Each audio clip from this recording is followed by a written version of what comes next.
আগেরবারের মতো এইবারও সব অফিসিয়াল টুর্নামেন্টে সবগুলা প্যানেল ইউজার এন্ড কি টিম আপ পাবলিক। তাহলে এইবারেও কি ফেয়ার ভাবে খেলানো হবে না? যারা ভালো গেম প্লে করে তাদেরকে এখানে সুযোগ দেওয়া হবে না? এবং মোস্ট পপুলার টিম যেমন বাংলাদেশ টপ ওয়ান এবার কিন্তু ওমর অন ফায়ারও একটা টিম বানাইছিল, তারাও কিন্তু খেলছে বাট এখানে চান্স পায় নাই। আবার RSK EXE এরাও কিন্তু ছিল, এরাও কিন্তু এখানে চান্স পায় নাই। তো এখানে বর্তমানে যেগুলো টিম কোয়ালিফাই করছে এদের মধ্যে 99% কিন্তু প্যানেল ইউজ করে খেলছে এন্ড কি টিম আপ করে খেলছে। আর মানতেই হবে ভাই, এটা বাংলাদেশ এন্ড কি বাংলাদেশ সার্ভার। আর আমরা 2018 থেকেই দেখে আসছি যত প্যানেলের সমস্যা, যত নেটওয়ার্ক ইস্যু, 2 মিনিট পর পর গেম আনব্যান হয়, 2 মিনিট পর পর আবার ব্যান হয়, যত ধরনের সমস্যা সবই বাংলাদেশ সার্ভারে। তো যাই হোক, আজকের ভিডিওতে আমরা দেখবো আমাদের ফেভারিট কিছু টিম যেমন বাংলাদেশ, EXE, RSK এন্ড কি ওমর অন ফায়ারের টিম, এদেরকে কোয়ালিফাই করাবে কিনা। যেমন ফুটবল খেলায় আর্জেন্টিনা, ব্রাজিল টিম না থাকলে কিন্তু আমাদের খেলা দেখতে ভালো লাগে না, ঠিক তেমনই আমাদের ভালো ভালো ফেভারিট টিম যদি এখানে না থাকে তাহলে অবশ্যই আমাদের টুর্নামেন্ট খেলা দেখতে কিন্তু ভালো লাগবে না। তো আপনার ফেভারিট টিম কোনটা অবশ্যই কমেন্ট বক্সে কমেন্ট করেন, অবশ্যই সবার কমেন্টে রিপ্লাই দেওয়া হবে। যদি বাংলাদেশ টপ ওয়ান হয় তাহলে টপ ওয়ান লিখে কমেন্ট করেন, RSK হলে RSK লিখে কমেন্ট করেন, EXE হলে EXE লিখে কমেন্ট করেন। তো তাহলে চলো এবার মূল ভিডিওটি শুরু করা যাক।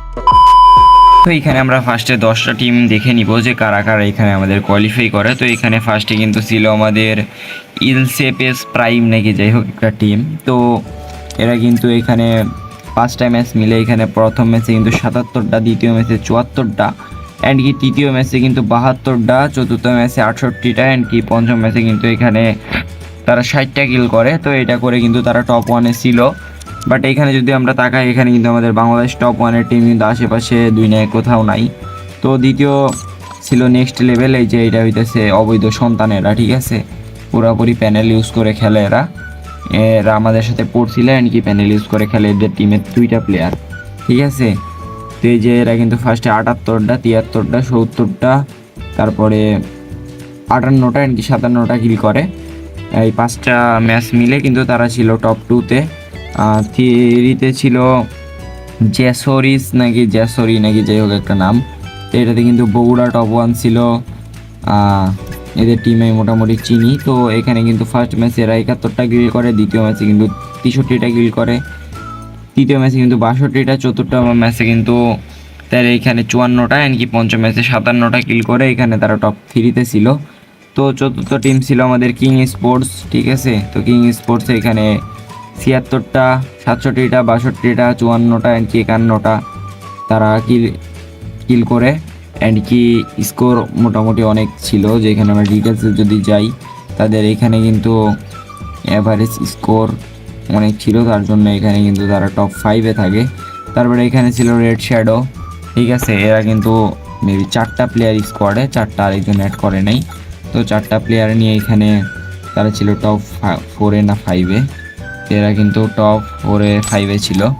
তো এদের কিন্তু 67টা, 62টা, 58টা, 56টা অ্যান্ড কি 49টা কিল নিয়ে এরা টপ 5-এ ছিল। তো আমরা এখন যদি এই যে এখানে কিন্তু আরেকটা ছিল কোপা সামসু, এই শালাই মেবি হ্যাকার, এদের টিমের সবাই হ্যাকার। তো সে হ্যাক সেলই করে। এর ভিডিও তোমরা যারা টিকটকে দেখছো তারা বলতে পারবা যে কেমন প্যানেল ইউজার, ঠিক আছে। তারা কিন্তু 54টা, 55টা, 53টা, 49টা কি 45টা কিল করে তারা ছিল লিডার বোর্ডে, যদিও কোয়ালিফাই করতে পারে নাই। তারপরে লাস্ট 100-তে যদি আমরা যাই, এদের যে কি একটা নাম দিতে হবে, অনেক বড় নাম, পড়ার মানে বুদ্ধি নাই। তো TGR স্প্রেডি, TGR জেরক্স, এরা কিন্তু 51টা, 55টা, 38টা, 37টা, 35টা। তো এরা যদি প্যানেল নিয়ে যদি নাও খেলে, এরা মোটামুটি বলা যায় যে টিম আপ করে কিংবা ফেয়ারভাবে খেলে হইতে পারে এরা গেছে। বাট বাদ বাকি এখানে যারা কোয়ালিফাই করছে এগুলো সব কিছুই কিন্তু ছিল প্যানেল ইউজার অ্যান্ড কি টিম আপ পাবলিক, তারা টিম আপও করছে কি প্যানেল ইউজ করেও খেলছে, ঠিক আছে। তো এগুলা কিন্তু সব কিছু গ্যারান্টি ফুল যে তারা এরকম করে খেলছে। বাট যতদিন না ইন গেম কোয়ালিফাইটা ভালোভাবে হচ্ছে, এখানে তো সব এখন বর্তমানে বাটপাড়ি চলতেছে, যতদিন না ভালোভাবে চলতেছে স্পোর্টস নিয়ে কিছু করা এটা অসম্ভব বলা যায়। তো সবাই অবশ্যই এগুলার ওপর সচেতন থাকবেন যে এগুলা যত আগে ভাগে পারেন আপনারা সবাই সাপোর্ট করে এগুলা সরানোর জন্য, কারণ আপনার অডিয়েন্সেরাই সব, অডিয়েন্স যদি চান অবশ্যই পারবেন। তো আপনারা যে টিম বর্তমানে সাপোর্ট করতেছেন তারা একটা কমেন্ট করেন অ্যান্ড কি ভিডিওতে লাইক দিয়ে চ্যানেলটিকে সাবস্ক্রাইব করে দিয়ে।